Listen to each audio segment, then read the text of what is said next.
Olá, senhoras e senhores, boa noite. Prazer imenso, uma alegria inenarrável poder estar mais uma vez com todos vocês nessa noite que eu considero mais do que especial, onde nós vamos ter a participação do Anderson Alves, da Prática Logística, profissional de mais de 15 anos de experiência, que vai trazer um pouquinho dos seus conhecimentos para os alunos do curso superior de Tecnologia em Logística. Esse evento, Diálogos Logísticos, tem como objetivo aproximar os alunos da prática, do dia a dia, e a presença de profissionais como o Anderson, com certeza, trará uma grande contribuição à formação dos nossos alunos.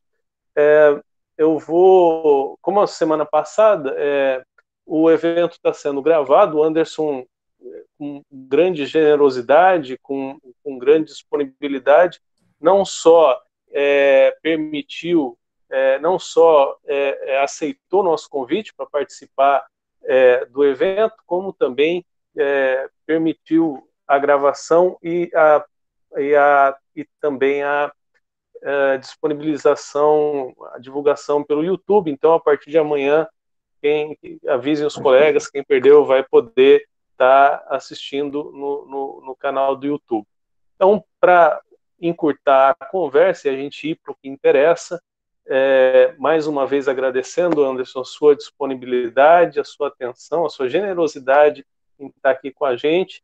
Eu queria passar a palavra para você, pedindo para você se apresentar para os nossos alunos, contando um pouquinho da sua história e como a logística entrou na sua vida. Muito boa noite. Olá, boa noite, tudo bem? Primeiramente, gostaria de agradecer ao César pelo convite, estar aqui conversando com vocês. É uma alegria imensa, porque eu gosto muito de falar sobre logística, eu gosto muito de estar nesse ambiente, e quando eu recebi o convite, eu fiquei muito alegre, porque a gente está compartilhando informação, não só eu tenho aqui a contribuir, mas também para também aprender. Eu gosto muito dessa convivência, desse relacionamento, porque essa comunicação é que faz com que a gente cresça, conheça mais pessoas e consiga evoluir. Ah, Vamos lá, em termos de formação, eu sou engenheiro de produção, eu tenho MBA em logística e eu desenvolvo consultoria logística. Nós temos o canal no YouTube, que falamos sobre logística de uma forma mais prática. Até o nome Prática Logística veio no intuito de trazer conteúdo, não só conteúdo no YouTube de ensino, mas também a nossa própria forma de trabalho ser bem objetiva e forma prática, sem muito blá blá blá, sem muita técnica modinha. É realmente aí usar técnicas que geram resultado, que realmente a gente consiga ter êxito no serviço e a gente ter o cliente feliz e a gente também, claro, por consequência, estar feliz também. Bem, estou aqui para contribuir. Nós temos o tema aí, logística na pandemia, e estamos aqui para falar um pouquinho do que a gente tem visto, como é que a gente tem enxergado aí, tem escutado alguns outros especialistas de mercado. E a gente quer trazer aqui para vocês uma consolidação do que a gente viu até o momento aqui, desse panorama que nós estamos passando hoje no Brasil e no mundo. Legal. Só para a gente, você acabou de falar que é engenheiro de produção, mas só para a gente entender como é que você escolheu trabalhar com logística? Como foi a escolha da logística como trabalho, como atividade profissional? Eu costumo dizer que eu não escolhi a logística, né? Eu falo que a logística que me escolheu. Porque, assim, quando, tudo lá no comecinho, quando eu estava ainda no terceiro ano, estava no ensino médio, eu tinha uma dúvida muito grande em que profissão seguir. É uma dúvida normal de todo vestibulando aí, né? É uma decisão muito difícil, porque acaba que vai prestar vestibular e não sabe ali realmente se é aquela profissão, se é aquilo que você quer mesmo. Então, eu sabia que queria algo de exatas, né? Sempre dei bem com física, química, matemática, álgebra, trigonometria, essas áreas assim. Então, até então, quando eu estava vestibulando, eu fiz um teste vocacional de revista mesmo, de revista de banca de revista mesmo, e deu engenharias diversas, né? Mas a que mais apontou para mim foi engenharia industrial. Em Goiânia não tinha esse curso, tinha só engenharia de produção. Deu geologia e geofísica. Mas daí, pela própria proximidade ali por ser da minha cidade, então eu escolhi engenharia de produção. Ali eu me admirei muito com PCP, com qualidade, realmente fiquei fascinado com essas duas áreas, mas as oportunidades de trabalho, estágio, até depois que eu me formei, sempre foi na área de logística. Então, o mercado sempre trazia oportunidades para mim em logística, e eu até tentei, eu até por 3 anos eu fui encarregado de produção, o meu estágio foi na área de produção, por um tempo ali, por uns 3 anos ali, eu trabalhei na área industrial, mas aí as oportunidades foram surgindo maiores na área de logística, então eu abracei essa causa, e daí então eu me considero um profissional de logística. E aí são 15 anos, né, de experiência. E aí eu queria que você começasse, então, contribuindo com os nossos alunos, contando um pouquinho de como a pandemia afetou a logística. Quais foram as mudanças que a pandemia trouxe para a logística das empresas, das organizações, das empresas que você trabalha, que você atende? Bem, é importante ressaltar, primeiro contextualizar um pouco, porque assim, a Covid-19 é uma doença nova, ela vem de uma origem, faz parte do grupo ali da gripe, da H1N1, faz parte desse grupo aí, e a gente sabe muito bem que a gripe é uma doença que ela é mutante, então todo ano tem vacinação, não tem uma cura definitiva, ela é uma endemia, então sempre tem que ser, ela sempre volta. Tanto é que a última pandemia que aconteceu, no início do século passado, a gripe espanhola, também foi bem oriunda desse mesmo tipo de doença, né, que vem do coronavírus.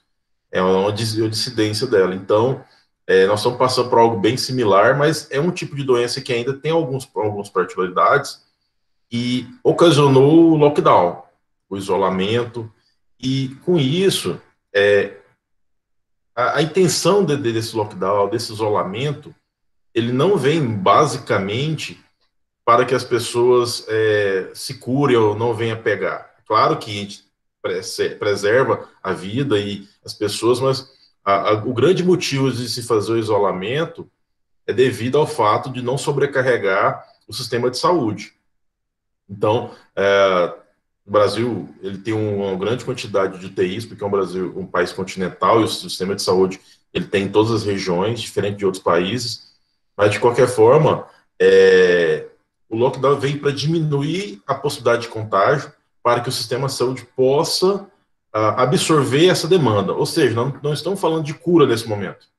Nós estamos falando de reduzir a taxa de contaminação para que as pessoas sejam tratadas. É mais ou menos assim, vamos falando, eu gosto muito de fazer alguns paralelos com logística. Você tem uma operação de depósito que está funcionando normalmente e de repente veio uma Black Friday. A venda de quase 6 meses represadas em um único dia vem para a sua operação. Então, da mesma forma que acontece com um Black Friday, vamos dizer, um Black Friday para o sistema de saúde, porque é um grande boom de demanda que não consegue suportar. Diferente do Black Friday, é o que? Pedidos atrasados, SLA, um lead time muito longo. No caso do sistema de saúde, nós estamos envolvendo mortes. São pessoas que estão morrendo, não conseguem aguardar o sistema de saúde liberar acesso para ter o tratamento adequado. Então, estamos falando de vidas. Então, o isolamento vem justamente para preservar vidas, para dar atenção ao sistema de saúde. Existem alguns até remédios que estão contribuindo aí para a cura, mas a pessoa já está infectada. Outra coisa seria diferente se fosse uma vacina, porque impede ou diminui o risco da pessoa e se contaminar, é trabalhar na prevenção. O remédio, ele vem, a droga, ela vem na consequência. E então vem a adaptação de todos, isso de vários segmentos de mercado, de vários países, várias faixas de renda, estão se submetendo a essa situação. Aí vem aquele debate, que inclusive é até polêmico, que é, vamos fazer o isolamento, vamos trabalhar. Vamos preocupar com a saúde, vamos preocupar com o trabalho. E daí, assim, aí acabou que existe uma certa notoriedade, com o tempo, com essa pandemia de março para cá, hoje está bem mais claro para a população em si que realmente quem tem condições de se isolar, que se isole, e para quem não tem condições ali, tem contas para pagar, enfim, não vai ficar em casa, não vai passar fome, então resta-se o quê? Se adaptar a essa realidade, vamos trabalhar do jeito que está. Da mesma forma, um dia que tem sol, você vai trabalhar, um dia que tem chuva, você se prepara para não se molhar. É claro que um outro respingo pode acontecer, mas são situações do dia a dia que você está sujeito. Então, assim, aí vai de cada um avaliar como que é a sua realidade para se vai seguir o isolamento, ou pelo menos nos dias que você não tem que trabalhar, você seguir essa regra de isolamento, e quando tiver que sair, se necessário, se adaptar a essa realidade. É chato colocar máscara, é chato passar álcool, vai pagar na maquininha ali com cartão de crédito, tem que limpar a mão porque não sabe se ali se o teclado está sujo, vai pegar na maçaneta, no elevador, ou seja, aquelas atenções, aquelas preocupações de gente que até então não eram perceptíveis, talvez ali, eu até acredito que quem já foi pai aí, talvez tenha esse tipo de preocupação para não contaminar o filho recém-nascido, de pegar em várias mãos, então para não gerar uma bactéria, um vírus para o recém-nascido. Mas, enfim, essa é a situação que nós estamos nos deparando aí em termos de contexto. Sobre esse impacto que você comentou aí, César, de fato, com os últimos, acho que a última década aí, 12, 15 anos, não sei, teve para reduzir os preços dos produtos, pela baixa mão de obra, houve uma busca incessante aí por desenvolver produtos, desenvolver indústrias na China. Então, se você for ver a política mundial, a forma como cada país se porta no mundo, é até interessante para quem tiver interesse. Vamos colocar, vamos dizer, rótulos aqui, só para a gente exemplificar. A China é a indústria do mundo. O Brasil é a agricultura do mundo. Os Estados Unidos é a polícia do mundo. Entenderam? Então, assim, tem países que se colocam internacionalmente de uma forma com que é a forma com que eles podem contribuir em termos de PIB, de resultado de renda ali, enfim, para que o país possa gerar as suas rendas. Mas, então, assim, houve uma China dependência, vamos dizer, então muitas indústrias se colocaram na China, até quando o Trump estava se candidatando à eleição dos Estados Unidos, ameaçou ali, ou prometeu, dependendo de como você encare, pode ser uma ameaça ou como uma promessa, mas ele sobretaxar ali produtos chineses para justamente fazer com que muitas indústrias voltassem para os Estados Unidos e gerassem emprego, porque os índices de desemprego dos Estados Unidos estavam bem elevados. Então, dentro dessa situação de pandemia, claro, aconteceu em Wuhan, na China. Então, se a China ela parou de produzir, houve um efeito cascata em todo o mundo. Devido a essa dependência. E daí, então, que vem a necessidade de se repensar até que ponto vale a pena colocar todos os ovos na mesma cesta. Então, assim, com a baixa demanda, houve uma situação em que as empresas se viam com estoque, nível de estoque reprimido, não poderia recompor esse estoque. O aumento de preços é inevitável, porque você tem uma escassez de produtos no mercado, e aí vem com a situação da população querendo se precaver de uma possível interrupção de fornecimento e comprar uma quantidade superior do que está acostumado. E aí, enquanto você tinha empresas fechadas, você tinha farmácias e supermercados com superlotação em momento que tinha que ter isolamento.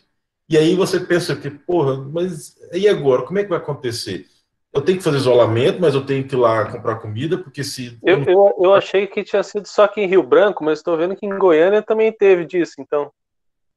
No Brasil inteiro. No Brasil inteiro. Então, esse sentimento de escassez, ela chega até um ponto de sobrevivência mesmo. Imagina, você, na sua casa, com sua família, você, peraí, mas e se faltar, ter abastecimento? Algumas situações até de mercado, as pessoas começaram até a falar assim, será que vai virar uma Venezuela? O pessoal fez saques a supermercados, porque quem chega primeiro já leva. Então, houve esse tipo de questionamento. Só que o sistema da cadeia de suprimentos, ele conseguiu abastecer. O Brasil é bem abastecido em termos de alimentos, é um país muito rico em agricultura e pecuária. Então, na verdade, nós exportamos, na verdade, esse risco é maior até dos outros países importar do Brasil, porque os portos estão fechados. Então, por aqui, as empresas deixaram de, talvez, exportar e trazer para o mercado interno. Mas mesmo exportando, com o dólar batendo a quase R$ 6, algumas colheram bons frutos aí com a exportação, mesmo ainda com problema de portos aí, alguns portos fechados, algumas dificuldades em termos de translado aí. Tá? Então, assim, a tendência normal que deve acontecer é um boicote em termos de China, até por... Estava lendo os últimos dados aí, nós temos cerca de 600 mil empresas fechadas no Brasil. Nós estamos hoje com o quê? 42 mil mortos. Não se compara a uma perda de uma vida humana com o fechamento de uma empresa. Mas o impacto financeiro, o impacto nas famílias de gerar renda é muito grande, do impacto devido a esse problema de saúde.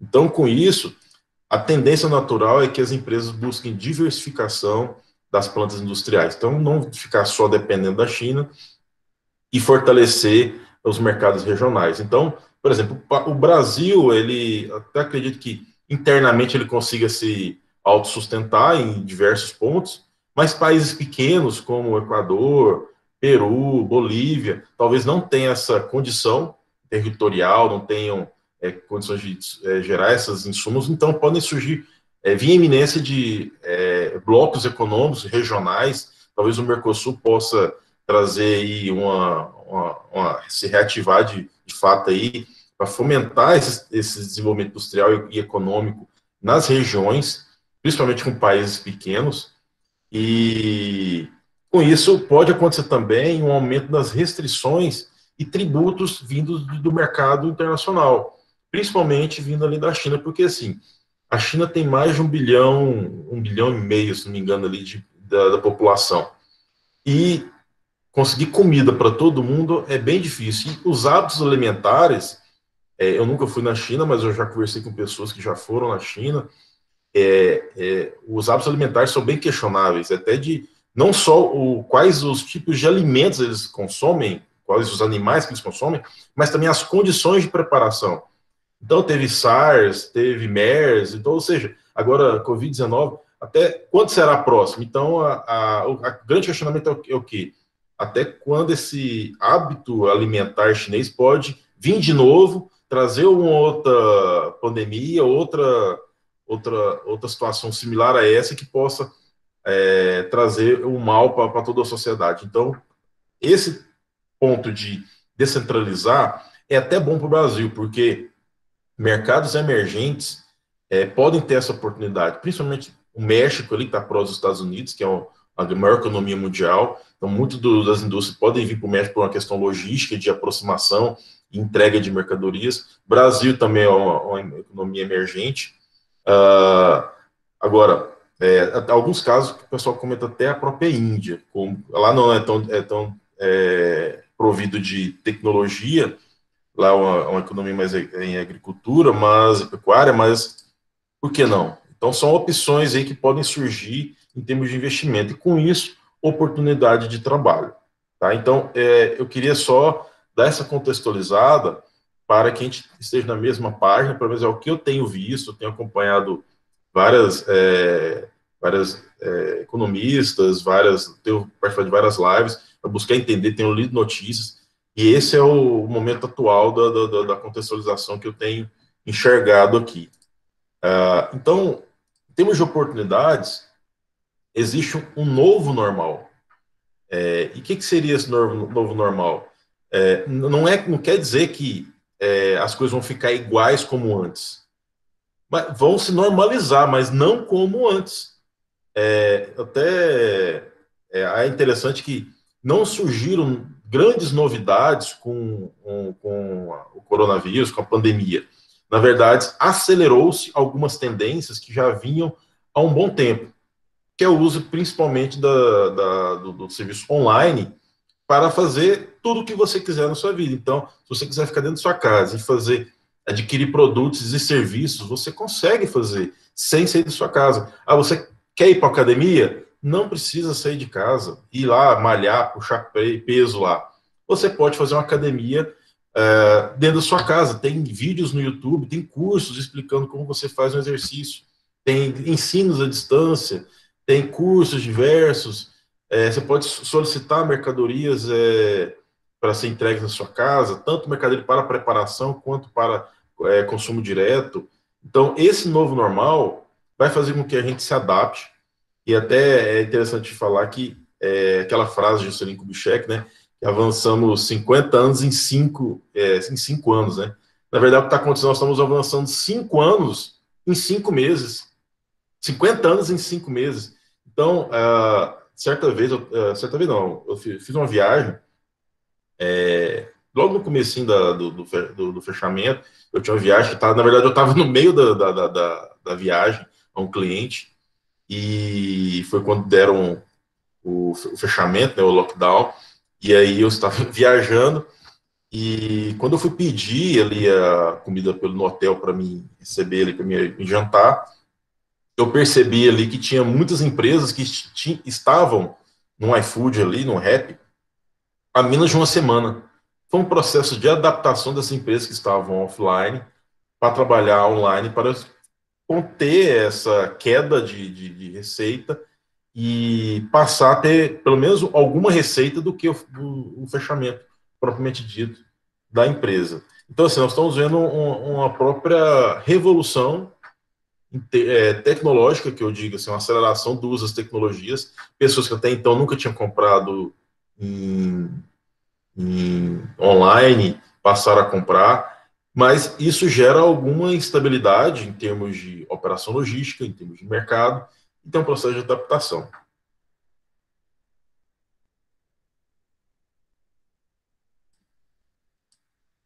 Muito bom. Deixa eu aproveitar que você falou da China. Uma das coisas que a gente sempre passa para os alunos é a importância do plano B na logística, né? Da redundância, né? De você ter, você não pode montar um processo logístico que só dá para fazer de um jeito. Você precisa ter um plano B que, se falhar de um jeito, você tem a redundância, tem o plano B. Essa quebra das cadeias de suprimento que você citou no caso da China, lá mostrou isso, né? Deixou muitas empresas na mão e elas tiveram que se virar nos 30 para pensar na redundância, no plano B que elas não tinham. Com a sua experiência, você podia falar um pouquinho sobre a importância disso no dia a dia da logística das empresas, André? Ok. Quando você busca a diversificação, primeiro ponto, estabilidade não existe, né? Você tem que buscar a diversificação para você minimizar os riscos. Então, eu já me deparei com clientes que atendiam o mercado de food service, que são restaurantes, bares, e como os bares e os restaurantes estão fechados, vai vender para quem? Mas daí, alguns bares e restaurantes de shopping, de rua, começaram a fazer drive-thru, começaram a fazer delivery, então acaba que essa demanda ela diminuiu, mas continuou a existir. Então eu vi empresas diversificando, começando a vender para pessoa, eu estou falando atacadistas, distribuidores, alguns deles vejo vendendo, mudando, criando um novo canal de entrega diretamente para o cliente, para o consumidor, diminuindo o ticket médio de venda. Então, se o ticket médio para qualquer pedida é de R$500, começaram a vender a R$100 para pulverizar para ter uma abrangência maior de pedidos, abrindo, às vezes, novas rotas ou compartilhando cargas com outras empresas, porque, assim, você pega até a oferta de transportadoras, muitos veículos estão parados pela baixa demanda. Então, uma empresa para fazer, que até então fazia uma entrega exclusiva, uma carga dedicada, começou a inviabilizar porque o volume de vendas diminuiu. Então, alguns transportadores começaram, que até então fazia só carga exclusiva, passaram a fazer carga compartilhada para viabilizar a utilização da frota, para não ficar parado e conseguir fazer a entrega. Isso é tão importante ressaltar essa questão de não parar, porque assim, você pega algumas regiões aí que estão desabastecidas e você criar condições, flexibilizar a forma de entregar, faz com que aquela região ela seja suprida e a população não sofra com a falta de alimentos. Então, olha só, então assim, os elementos de níveis de serviço, que é você entregar no prazo, você entregar na quantidade certa, o produto certo, tornam-se cada vez mais sensíveis a essa atenção a isso, porque hoje torna-se uma questão até de sobrevivência, garantir com que esses produtos cheguem à população. Eu estava em um cliente em Manaus e o pessoal faz entrega ali nas comunidades, subindo ali o rio.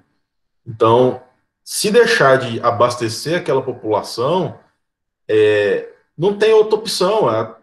Ali eles ficam totalmente desabastecidos e aí você vê as precariedades e as dificuldades até de sobrevivência devido a esse desabastecimento.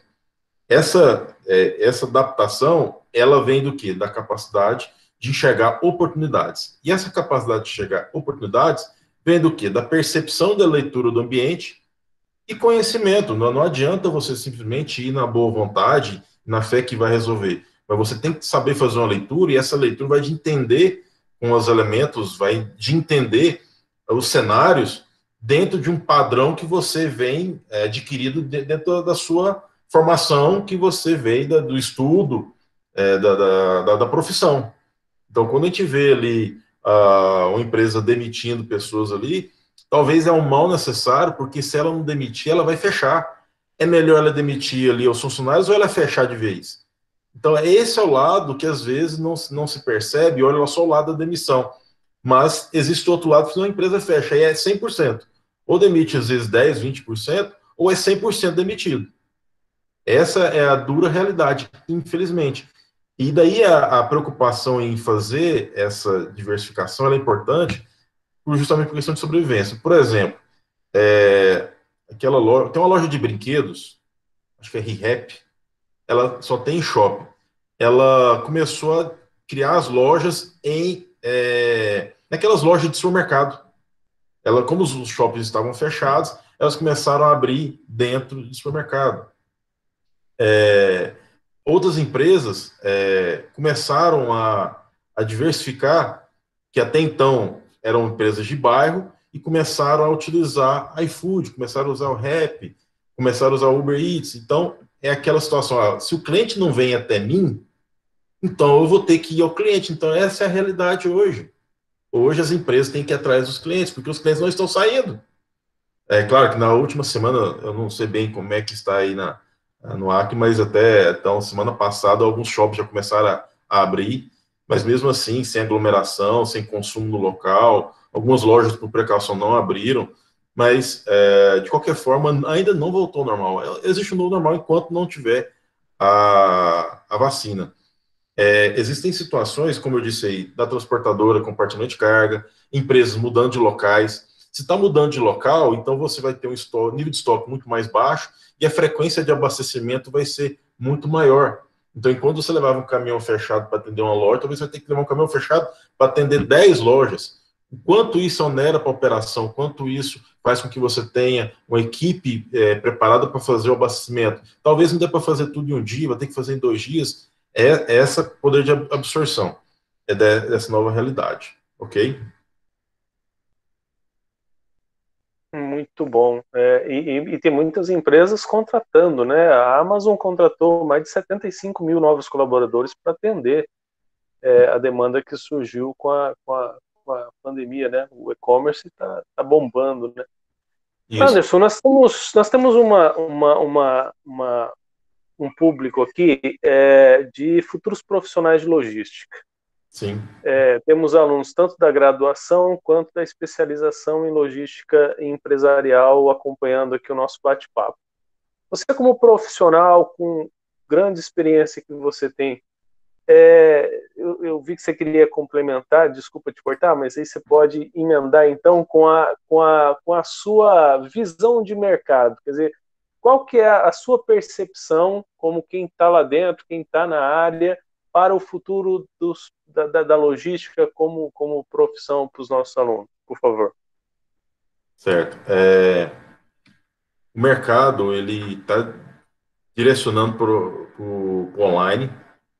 Então, nós que trabalhamos com logística, que tem o físico ali, a mercadoria física, tem que transportar, tem que armazenar, empresas que estão focadas no e-commerce, elas têm essa possibilidade de crescimento ou de manutenção, sobrevivência, porque é o que há hoje. E o detalhe que é o quê? O pessoal fala sobre muito omnichannel, que é a presença da empresa tanto no ambiente online e offline. Então você pode ir na empresa, na loja física, experimentar o produto, olhar, visualizar, vamos dizer, apalpar o produto e fazer a compra no site dentro da loja. Então a diferença entre físico e online, ele acaba que não vai ter grande diferença. Você pode utilizar a loja como um mostruário, ou você pode ir na loja comprar. Mas aí você fica, a dúvida é, vou comprar na loja, eu tenho um produto de imediato, mas talvez a loja seja mais cara, porque o custo da loja é mais caro, que lá tem vendedor, tem aluguel da loja, tem água, luz, enfim. Já no online, o custo de compra talvez seja menor, mas tem o frete. Então tem que só que avaliar. Então, buscar oportunidades de empresas que têm esse foco online é o caminho que eu penso que deve seguir aí. Daí, uh, um foco também sobre análise de dados. Só para você ter uma ideia, há alguns dias eu visitei um cliente, ele já vendia um e-commerce, tem um site lá que faz a venda, mas com esse momento de pandemia, as vendas deles aumentaram em 3 vezes, triplicou as vendas do e-commerce. E eu cheguei lá, realmente estava bem lotado a expedição deles, porque muitos produtos, muitos pedidos parados.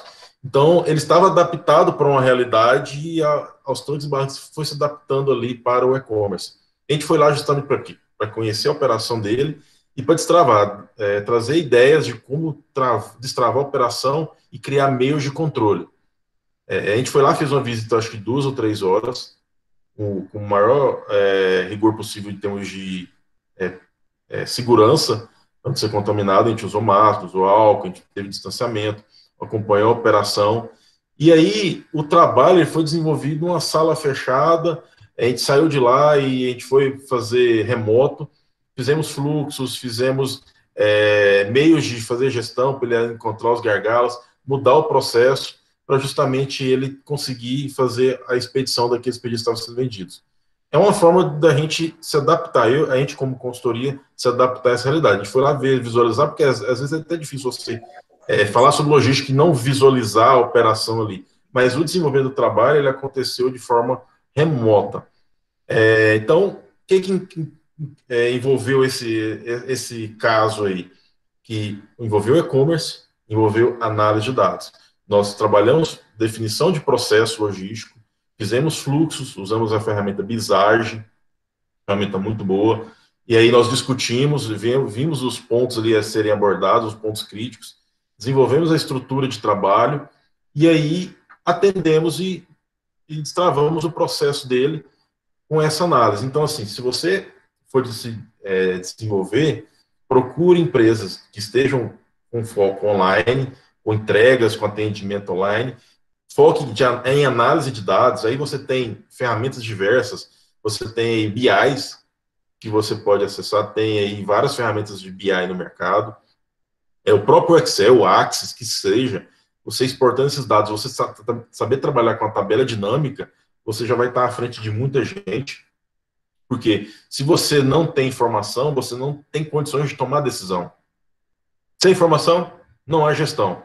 E se você não há gestão, as coisas ocorrem de uma maneira que você não consegue controlar. Se você não consegue controlar, você não tem resultado. Não tem resultado, vem o prejuízo, e do prejuízo vem o desemprego. Se não tem o desemprego, fecha a empresa. Então, uma coisa vem puxando o outro. Então, foque em empresas que têm o foco online, foque em análise de dados. Um outro ponto que eu falo existe aquele debate, a tecnologia vai substituir as pessoas? Eu digo que não, vai mudar a forma como as pessoas vão trabalhar. Lá atrás você tinha o carroceiro, você tinha o cara que dava manutenção da carroça. Hoje você tem o carro, então você tem o carro que dá manutenção no carro. Então aquele cara que dava manutenção em carroça, se ele não aprendeu a dar manutenção em carro, ele ficou desempregado. Da mesma forma, como as coisas estão acontecendo, você, como profissional de logística, nós falamos ali que as oportunidades devem surgir com a diversificação do mundo aí, talvez o Brasil possa ser uma oportunidade de negócio aí, de trazer empregos. Se você não se adaptar a essa nova realidade, você não vai ter emprego, vai ter emprego, você não vai ter renda, não vai ser conquistar seus sonhos, quanto mais ainda pagar suas dívidas, enfim. Então, é a processo de adaptação, é fazer essa leitura, e eu vejo como as pessoas como sendo o centro desse momento, porque se você conseguir trabalhar a liderança, conseguir liderar pessoas, você também vai sair na frente dos demais. Ou você prefere ser liderado, ou você lidere. Eu, particularmente, prefiro liderar. Você conduzir, orientar, trabalhar com pessoas para que elas gerem resultados, junto com a análise de dados e junto com a tecnologia, principalmente online. Muito bom. A gente vai abrir para interação. Então, quem tiver pergunta para o Anderson, só coloca no chatzinho ali, tem uma pergunta que a gente vai colocar na ordem de inscrições ali. Anderson, eu quero fazer a primeira. Bom, já estou fazendo pergunta, mas enfim, só para puxar as coisas aqui para o pessoal. Uma dúvida, porque esses eventos são importantes exatamente para trazer o olhar de quem trabalha na prática, juntando com a teoria que a gente ensina em sala de aula. E uma das coisas que eu sempre converso com os alunos, que eu falo para os alunos é o seguinte, olha, um dos problemas talvez maiores da logística é exatamente você convencer as pessoas que trabalham na empresa de que aquelas mudanças são necessárias, porque inevitavelmente o profissional de logística vai levar mudanças, vai implementar mudanças na dinâmica, no dia a dia das operações. Você que trabalha há 15 anos, qual que é a estratégia que você usa para convencer as pessoas de que a mudança é importante para que elas te ajudem no processo de mudança? Esse ponto é importante porque se você não ou você convence ou você é convencido. Essa deve ser a lei. Então, se você defende os seus argumentos e a outra pessoa defende os argumentos dela, um está errado, o outro está certo, não é assim. É só uma questão de ponto de vista. Ou melhor leitura ou adaptação a essa realidade. Um exemplo disso, sempre houve aquele debate, logística e comercial. A logística só quer saber vender, a comercial só quer saber de vender, e a logística está preocupada em entregar, mas a comercial não ajuda a logística e tal. Então, nesse momento, é um momento justamente que gera esse tipo de debate e a reflexão. Porque, assim, se você quer aplicar alguma ideologia, você tem que trazer argumentos consistentes. Então, vamos lá, um debate que sempre aconteceu. O comercial só quer vender fracionadinho. É difícil demais, eu vou lá no final do corredor buscar um fracionadinho, por que eles não vendem uma caixa grande? Aí a logística está na razão, porque é um desperdício de tempo você ir lá buscar uma quantidade pequena. O comercial, não, mas se eu não tivesse vendido isso, não ia vender nada.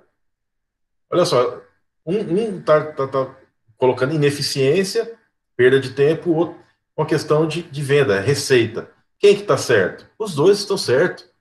Agora, tem que existir um bom senso. Da mesma forma, você tem que encarar até que ponto você pode se doar, se adaptar, e em comum tem que estabelecer o quê? Não é o que é possível, mas sim o que é inviável. Porque quando você vai argumentar, mas aqui na empresa as coisas não funcionam porque os donos não entendem de logística.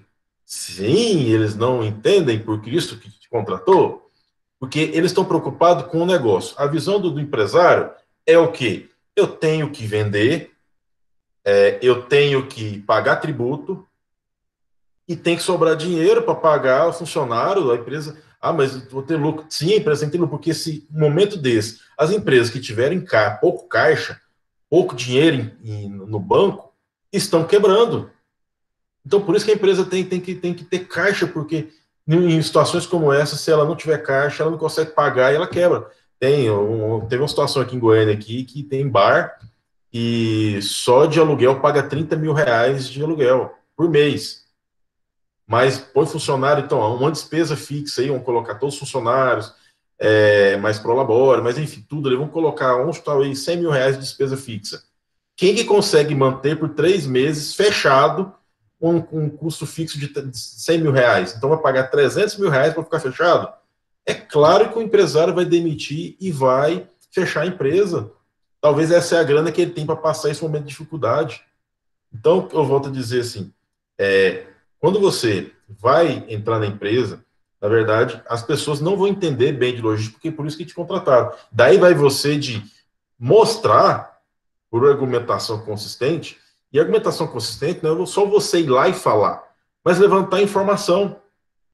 Se a gente chegar à conclusão assim, ó, você tem 5 caminhões aqui na sua frota, você está precisando de dinheiro, por que você não vende esses caminhões e contrata prestador de serviço terceiro? Mas por que vai ficar mais barato? Vamos lá, você vai pegar esses 5 caminhões, você vai gerar caixa, a empresa vai ter esse dinheiro na conta bancária, e se você pegar o custo mensal dos veículos, seguro, manutenção, motorista, ajudante, quanto que isso aqui te vale por mês?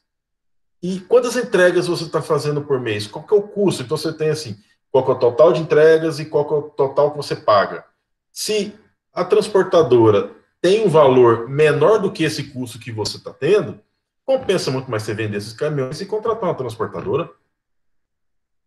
Então, essas contas, se você conseguir provar numericamente que isso vale a pena, ou que o empresário vai ter um retorno. Se você fazer isso aqui, daqui a 6 meses, você já empatou.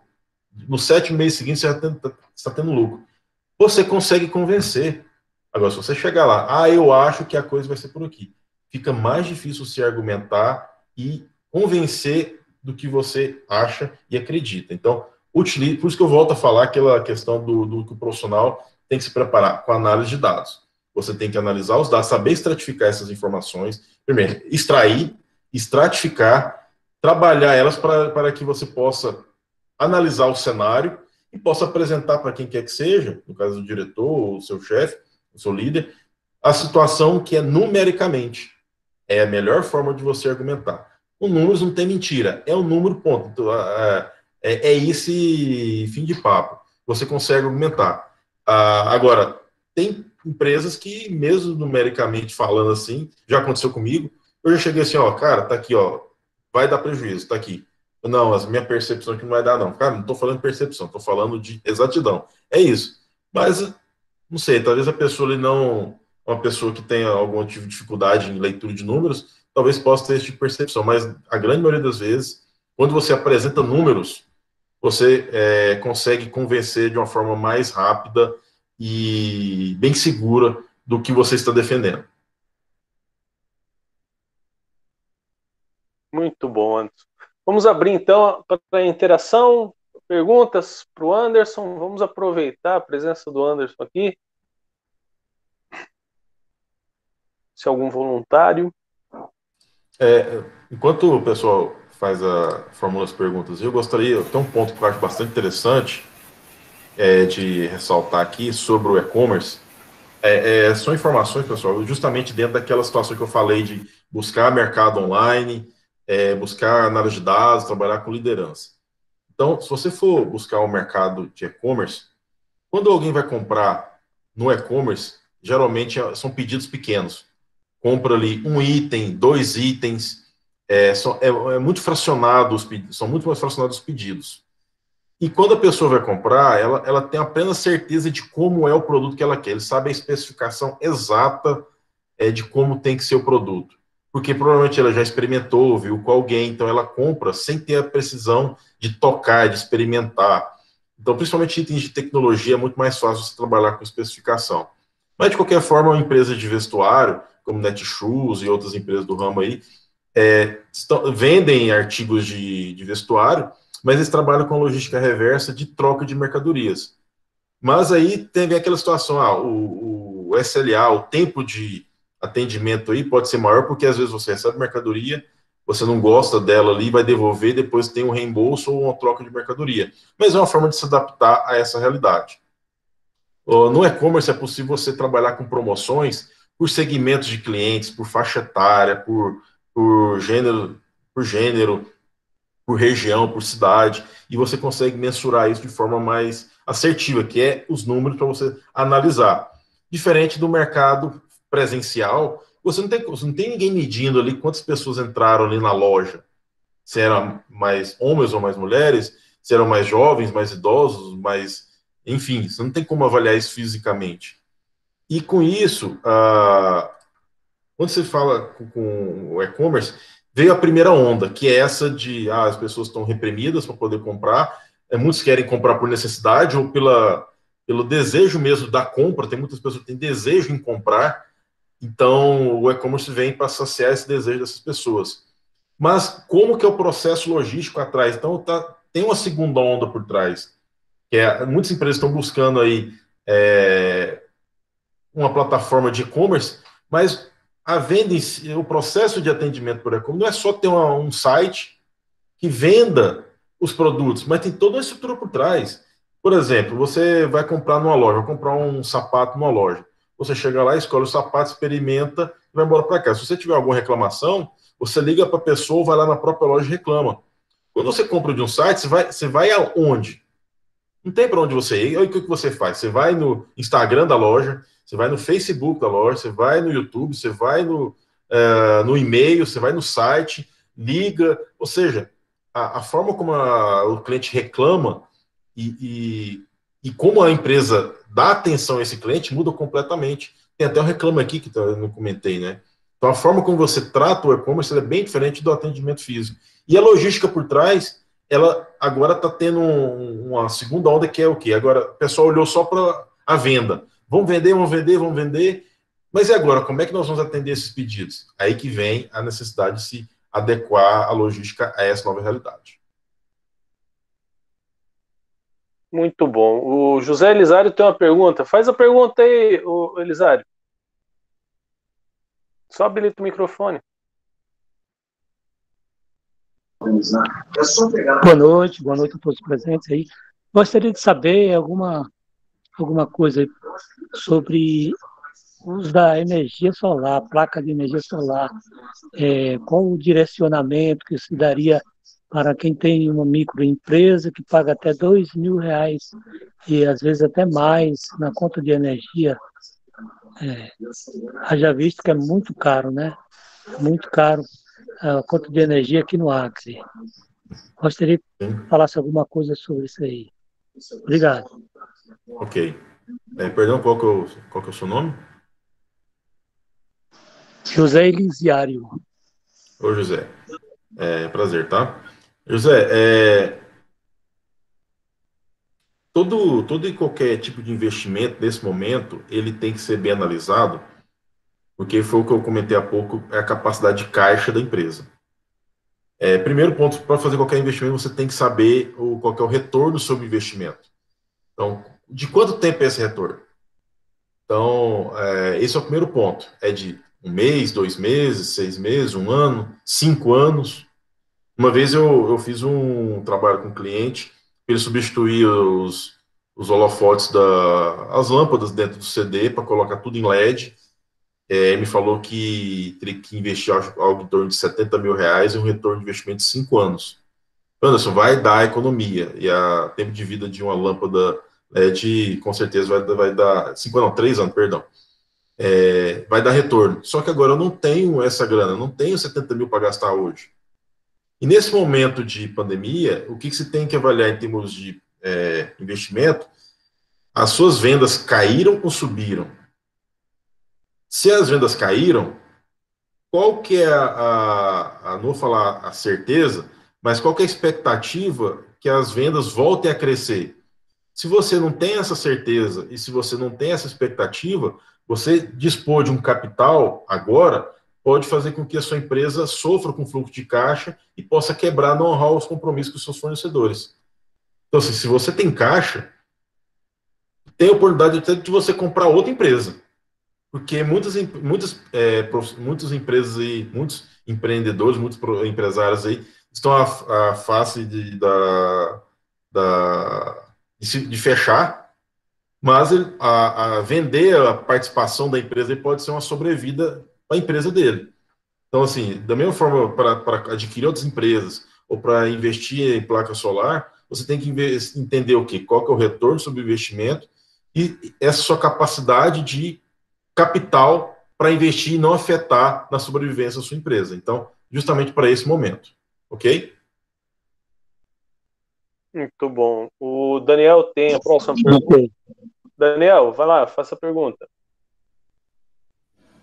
Boa noite, Anderson, Boa professor noite. César. Uma vez mais estamos aqui nessas webconferências, né, junto com o IFAC, é sempre um prazer. Eu que sou egresso aí da pós-graduação em EPCT. Minha pergunta é o seguinte: no atual cenário, né, desta pandemia, qual o impacto econômico sobre o setor de logística e transporte de cargas e possíveis adaptações ou novos formatos nas relações comerciais?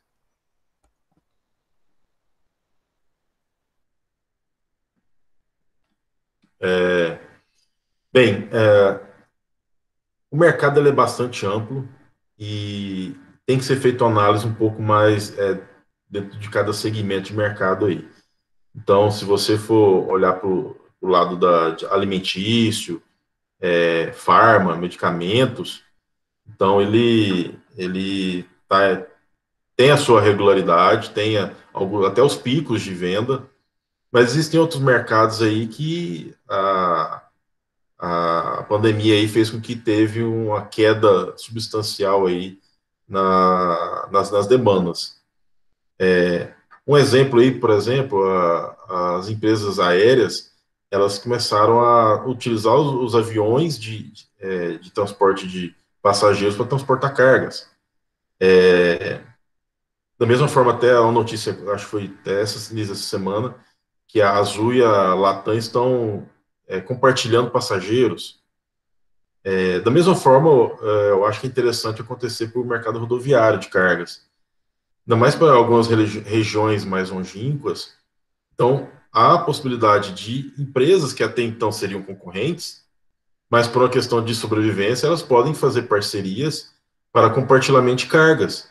Você pega uma transportadora que ela faz o cross ali de recepcionar todos os volumes dos clientes, ela possa receber volumes de outra transportadora e fazer um combinado entre elas ali de viabilidade de carga. Como eu disse anteriormente também, algumas empresas que faziam carga dedicada e hoje não tem demanda para fazer carga dedicada, elas possam estar consolidando cargas de vários clientes para ter essa viabilidade de carga. Um outro ponto, as entregas na malha urbana, elas estão acontecendo agora com veículos menores. Tem tanto alimentos quanto remédios, ou seja, e a própria venda do e-commerce pode ser desenvolvida. Tem até, eu participei de uma live falando de uma empresa que desenvolveu uma motocicleta que faça a entrega de pequenos volumes dentro da malha urbana. Então, é uma forma de se readequar para esse novo mercado. Talvez tenha que vender parte da frota para consolidar em veículos menores, talvez seja uma opção. Talvez seja interessante se tornar parceiro de um concorrente para atender a determinada região, talvez seja uma opção. Talvez seja interessante também consolidar cargas de clientes diferentes no mesmo veículo, também são opções. E, claro, e também reduzir as rotas, né? Então, você pode consolidar várias rotas. Então, quando a empresa talvez tenha ali, vamos supor que 30 rotas. Só que hoje, se for fazer uma rota por vez, ela não tem uma viabilidade de carga. Então, você vai consolidar as rotas, ao invés de fazer 30, você faça 12. Então, você juntou várias rotas, você vai ter um deslocamento maior, mas o caminhão vai sair cheio. Então, essa pode ser uma revisão da rota, da rede de entregas aí, pode ser uma opção também para fugir dessa queda na demanda. Muito legal. Zé Araújo, sua pergunta. Oi, tá me ouvindo? Estão me ouvindo? Pode falar, estamos ouvindo. Minha pergunta é o seguinte: a gente está falando das grandes empresas, não é verdade?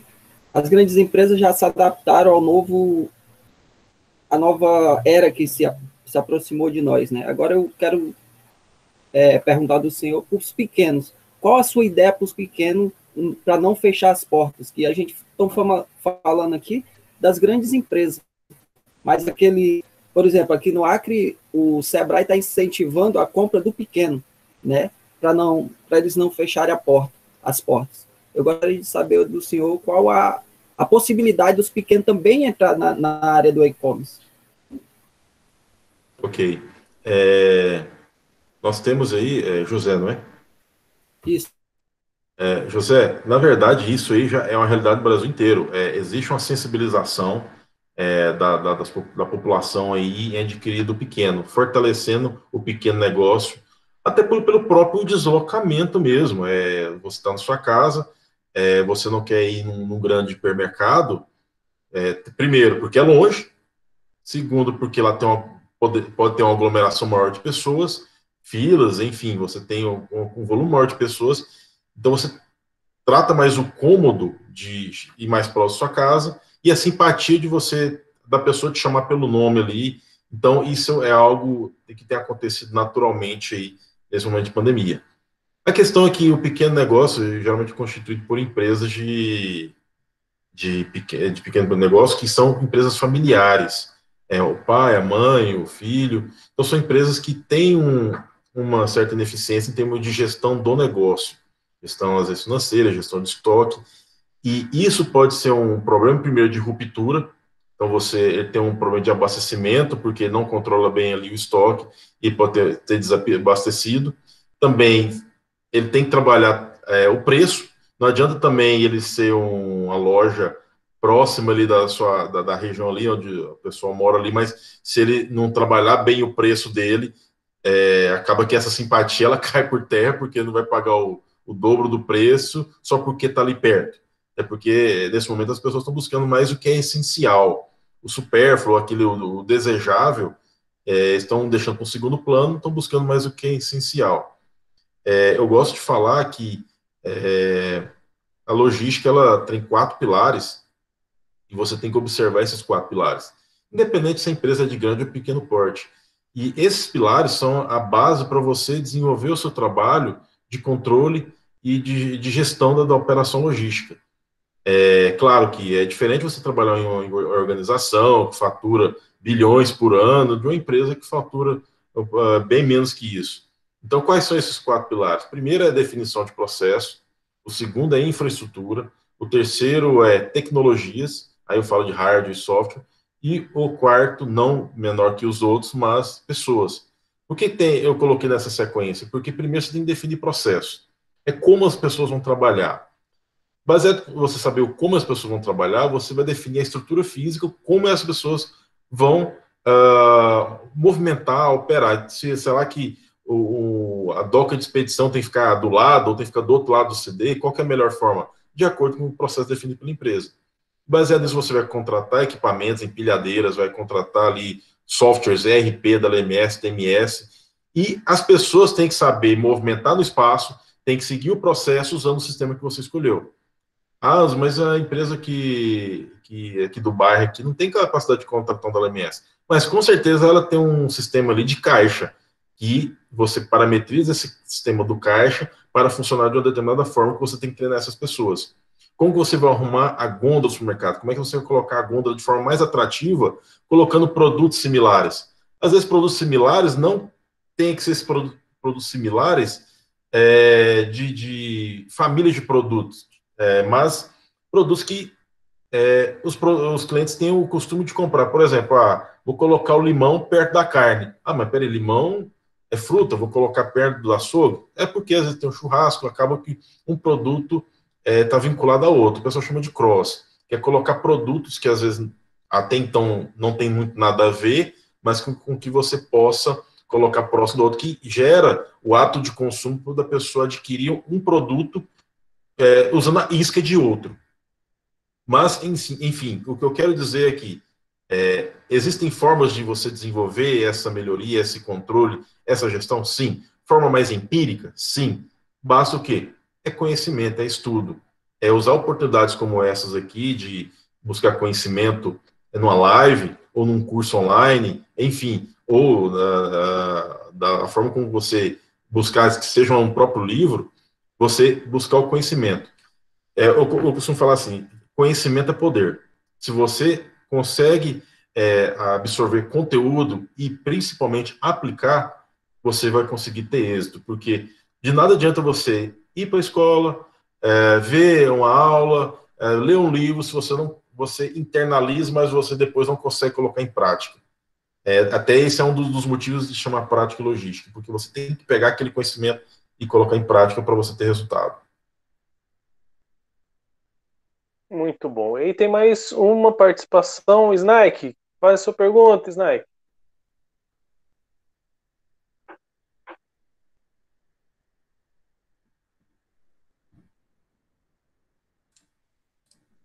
Tem que habilitar o microfone. Só habilita o microfone na tela principal aí e faz a pergunta.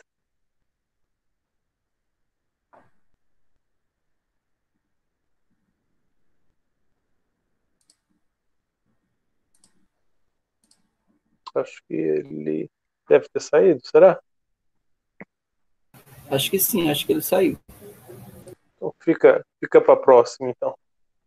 Anderson, quero agradecer a sua disponibilidade, agradecer a sua... Você, enfim, atende diversas empresas no Brasil todo, participando de várias lives. Ontem eu assisti uma live sua e gentilmente você se disponibilizou a estar aqui com a gente, disponibilizar esse tempo precioso. Aí em Goiânia já são 10 horas da noite, 22 Isso. horas. Então, quero agradecer em nome do Instituto Federal do Acre, agradecer a sua disponibilidade, a sua atenção e a inestimável contribuição que você deu para os nossos alunos. Acho que foi uma noite de grande aprendizado e é fantástico isso, poder ter essa junção da teoria com a prática, ela é fundamental. E aí abro para você fazer as considerações finais, então. Eu queria agradecer muito essa oportunidade da gente estar aqui conversando, falando sobre logística. Eu gosto muito desse momento. E uma forma de agradecer, César, a esse momento, eu gostaria que, não sei como você pode fazer, talvez fazer um sorteio, eu disponibilizo uma camiseta da Prática Logística, uma camiseta igual essa daqui, que eu gostaria de dar como brinde para vocês aí. Aí você possa fazer um sorteio e aí me passo o nome da pessoa que a gente vai enviar esse presente aí para quem está nos assistindo aqui, tá? E assim, só tenho a agradecer, estou à disposição no que vocês precisarem aí. Nós temos o canal do YouTube, onde vocês podem assistir diversos vídeos. Hoje nós temos quase 20 horas, são 90, um pouco mais de 90 vídeos, temos ali quase 20 horas ali de conteúdo ali que você pode assistir, conteúdo prático, aquele conteúdo que a gente vivencia no dia a dia, dentro dos clientes que a gente trabalha e desenvolve a consultoria. E estou à disposição do que vocês precisarem. Então, nosso muito obrigado mais uma vez.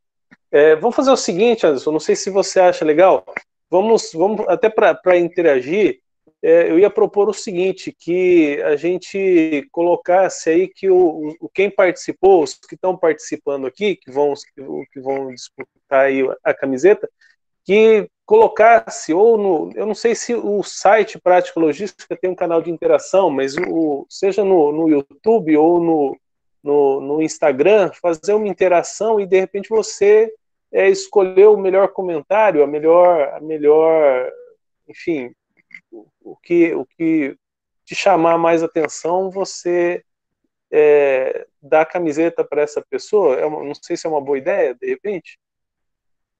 Pode ser, fica a seu critério. A gente tem um Instagram da Prática Logística, um Prática Logística Oficial. Posso fazer a foto dessa live aqui, marca Prática Logística Oficial, e aí vamos avaliar lá quem que foi mais criativo nesse story aí do Instagram. Pronto, feito. Está feito o desafio aí para os nossos alunos. Então, Anderson, mais uma vez, o nosso muito obrigado, a gente agradece a disponibilidade, agradece essa aula, muitos comentários aqui dizendo que foi riquíssimo, que gostaram, e eu adorei, foi uma noite realmente muito rica em conhecimento. Mais uma vez, o nosso muito obrigado pela atenção e pela disponibilidade com os alunos do Instituto Federal do Acre. Nosso muito obrigado. Eu agradeço. Um abraço, pessoal. Até mais. Até.